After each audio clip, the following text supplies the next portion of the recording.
தமிழக மக்கள் அனைவருக்கும் எதிரே வணக்கம். இந்த 2026 எலக்ஷன் நடந்து முடிஞ்சதுக்கு அப்புறமா ஒரு சின்ன ஒரு வருத்தம் இருந்துச்சு. என்ன வருத்தம்னா, ஐயோ! இந்த தமிழக மக்கள் என்னதான் விஜய் அவர்கள ஜெயிக்க வச்சாலும், டிவிகே ஜெயிக்க வச்சாலும், இனிமே இந்த எலக்ஷன் வைப் இருக்காதோ, இந்த அரசியல் வைப் இருக்காதோ, இந்த களம் வந்து சூடு பிடிக்காதோ அப்படின்னு சொல்லிட்டு நினைச்சிட்டு இருந்த டைம்ல தான், இன்னைக்கு வந்து கொதிக்க கொதிக்க சூடு பிடிச்சு கன்டென்ட்ட குவிச்சு குவிச்சு தந்துட்டு இருக்காங்க. எத பேசணும்னு தெரியாத அளவுக்கு குடுத்துட்டு இருக்காங்க. ஒரு பக்கம் என்னன்னா வாய் விட்டு மாட்டிக்கிறாங்க.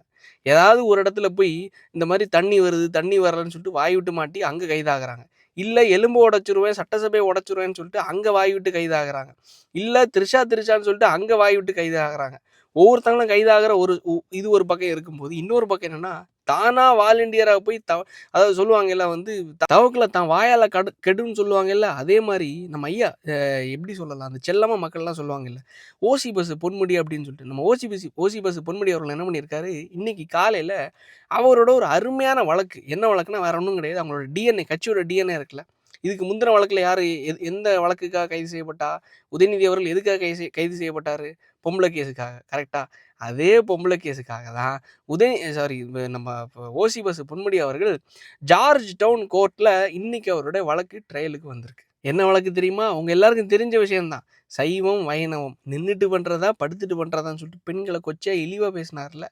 அந்த வழக்கு இன்னைக்கு ஜார்ஜ் டவுன் கோர்ட்ல சென்னையில வந்து இன்னைக்கு ட்ரையலுக்கு வந்திருக்கு. ட்ரையலுக்கு வரும்போது நம்ம தலைவர் என்ன பண்ணியிருக்காரு, கெத்தா என்னதான் தோத்தாலும் அந்த கெத்த விட்டு கொடுக்க மாட்டாங்கல்ல. இந்த பொம்பளை கேஸுக்கெல்லாம் கோர்ட்டுக்கெல்லாம் அலைய முடியாது அப்படின்னு சொல்லிட்டு அட்வொகேட் விட்டு கோர்ட்டில் என்ன பண்ணியிருக்காரு, ஒரு மனு ஒன்று போட்டிருக்காரு. அந்த மனுவில் என்ன கொடுத்துருக்காருன்னா, சார் இந்த மாதிரி வந்து என்னால் பர்சனலாக அப்பியர் ஆக முடியாது. பை பர்சன் என்னால் கோர்ட்டில் அப்பியர் ஆக முடியாது. எனக்கு வந்து அப்பியர் ஆகிறதுலேருந்து எக்ஸப்ஷன் கொடுங்கன்னு சொல்லிட்டு ஒரு மனு ஒன்று போட்டாப்புல. யார் இந்த ஐடியா கொடுத்தாங்க அப்படிங்கிறதா எனக்கு தெரில. மனுவை போட்ட உடனே ஜட்ஜ் என்ன பண்ணியிருக்காரு தெரியுமா? சரி சார், உங்களால் வர முடியாதா? கரெக்டு தான், வயசாயிடுச்சு, பரவாயில்ல, நீங்கள் போட்ட மனுவை நான் டிஸ்மிஸ் பண்ணிடுறேன், கேன்சல் பண்ணிக்கிறேன். செப்டம்பர் மாதம் 2ஆம் தேதிக்குள்ளே, அடுத்த மாதம் செப்டம்பர் மாதம் 2ஆம் தேதிக்குள்ளே இதே ஓசி பஸ் பொன்முடி அவர்களை போலீஸ் வந்து கைது பண்ணி ரிமாண்ட் பண்ணி கோர்ட்டில் ஆஜர்படுத்தணும். அவர் வராரோ இல்லையோ, அவருக்கு விருப்பம் இருக்கோ இல்லையோ, அவரை கைது பண்ணி கோர்ட்டு முன்ன ஆஜர்படுத்தணும் அப்படின்னு சொல்லிட்டு நீதிபதி அவர்கள் போலீஸ்க்கு உத்தரவு கொடுத்துருக்காங்க. ஆர்டரை பாஸ் பண்ணிட்டாங்க. இது யாரு, அதாவது சொல்லுவாங்கல்ல, ஒரு பக்கம் என்னன்னா வாய் விட்டு மாட்டுறாங்க, இன்னொரு பக்கம் என்னன்னா செவனேன்னு போய் அப்பியர் ஆயிருந்தாருன்னா இந்த கோர்ட் வெளியே இந்த கேஸ் வந்து வெளியே தெரியாமல் புசின்னு இன்னைக்கு போயிருக்கும், இந்த ட்ரையல் முடிஞ்சிருக்கும்.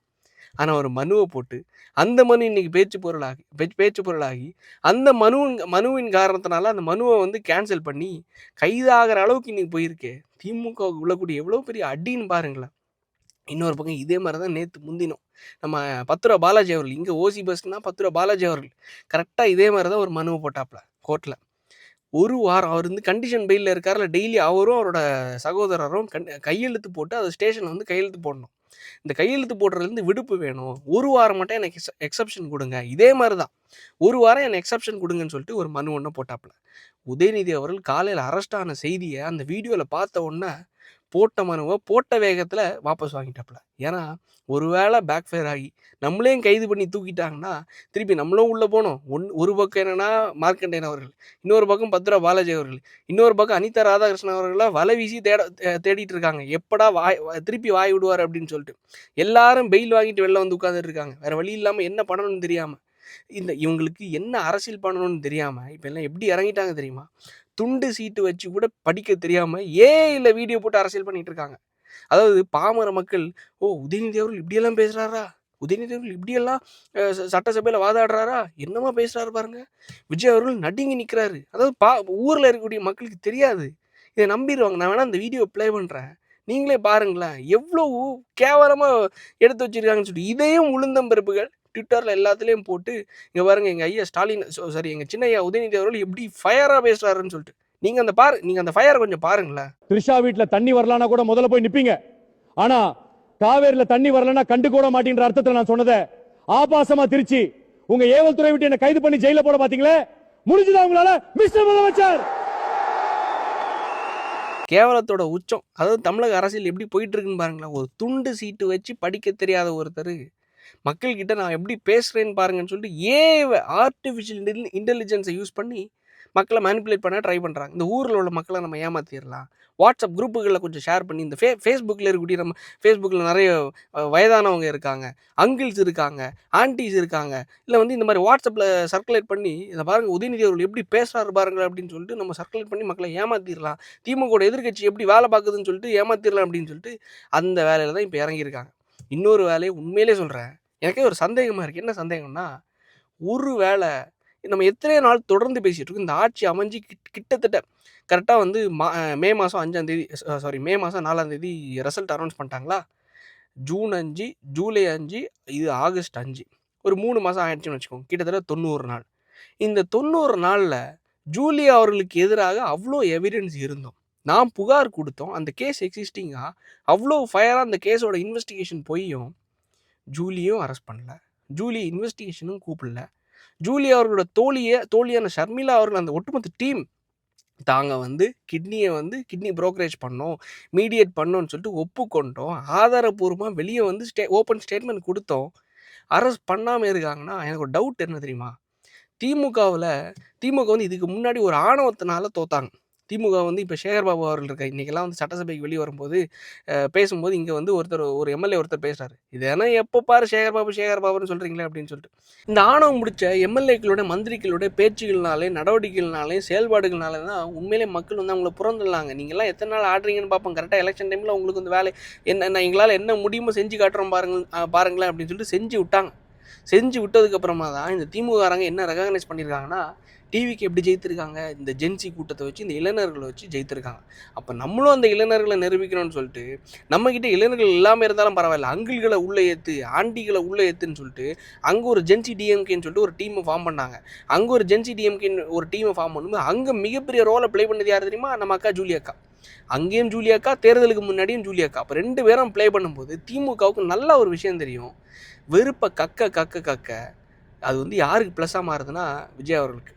அப்போது ஏன் இவங்களை வந்து இன்னும் அந்த இடத்துலேருந்து ஃபயர் பண்ணாமல் இருக்காங்க, ஏன் இன்னும் அந்த இடத்துலேருந்து ஜூலி அவர்களை தூக்காமல் இருக்காங்க அப்படின்னு சொல்லிட்டு நான் ஒரு விஷயம் யோசிக்கும் போது தான் எனக்கு ஒரு விஷயம் தோணுச்சு. என்னென்னா, ஒருவேளை விஜய் அவர்கள் எல்லாம் இந்த தரத்துக்கு போக மாட்டாப்புல, இல்லை அந்த டிவிகே கட்சியோட அந்த வியூவும் வகுக்கக்கூடிய டீமோ, இல்லை அந்த ஐடிவிங்கோ ஜூலி அவர்களுக்கு ஃபண்டிங் பண்ணி நீங்கள் வந்து திமுகவில் இருங்க, திமுகலேருந்து விஜய் அவர்களை திட்டுங்க, நீங்கள் திட்ட எங்களுக்கு வந்து அது வந்து ப்ளஸ்ஸாக தான் மாறிட்டுருக்கு.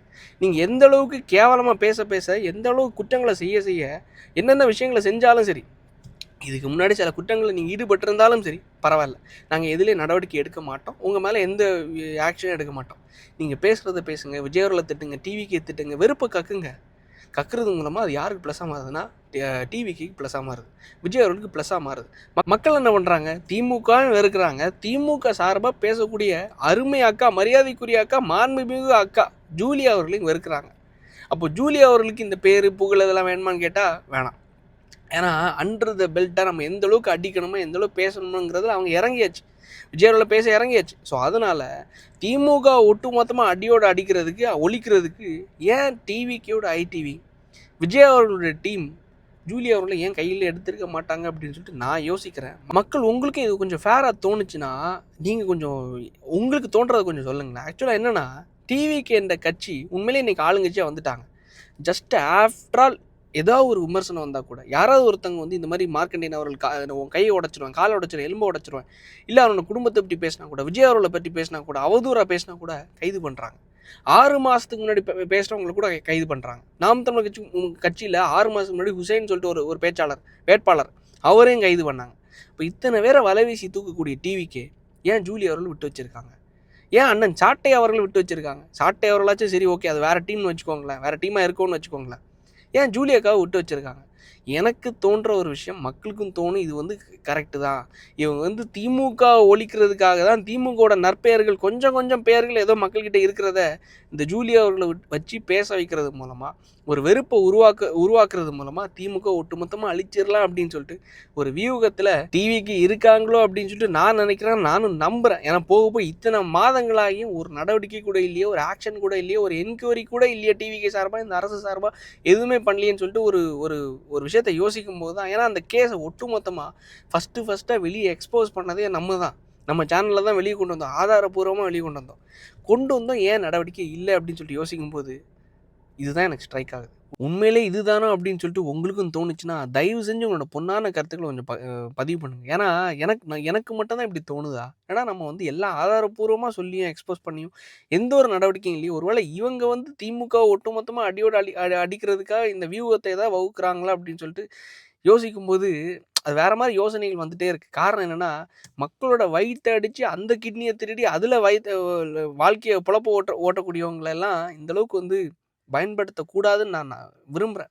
பயன்படுத்துறாங்களா இல்லையாங்கிறது நம்மளுக்கு தெரியாது. ஸோ மக்கள் உங்களுக்கு என்ன தோணுதுங்கிறதையும் மறக்காம கமெண்ட்ஸ்ல சொல்லுங்க. நாளைக்கு அடுத்த வீடியோல சந்திப்போம். நன்றி. வணக்கம்.